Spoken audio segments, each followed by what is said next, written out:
জাতীয় পার্টির ভূমিকা নিয়ে কঠোর সমালোচনা করেছেন গণ অধিকার পরিষদের সভাপতি নুরুল হক নূর।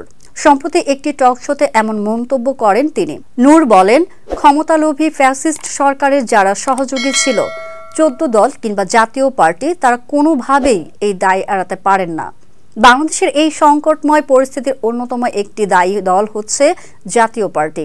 নুরুল হক নূর আর উল্লেখ করেন যে জাতীয় পার্টির রাজনৈতিক প্রাসঙ্গিকতা বাংলাদেশে বর্তমানে নাই। ফ্যাসিবাদের জাতীয় পার্টি গণহত্যার বিচার হলে তাদেরকে মুখোমুখি হতে হবে। তিনি তার নীতিগত অবস্থান স্পষ্ট করে বলেন, আমি জাতীয় পার্টির কোনো নেতার সাথে টকশো করি না, কোনো আলোচনায় বসবো না। আমি একজন ক্ষুদ্র মানুষ, কিন্তু এটি আমার প্রয়াস। আমি দোসরদের সাথে আপোষ করব না।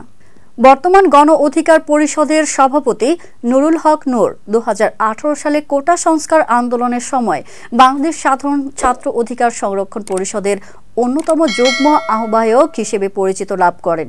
পরে 2019 সালে ঢাকা বিশ্ববিদ্যালয় কেন্দ্রীয় ছাত্র সংসদের ভিপি নির্বাচিত হন।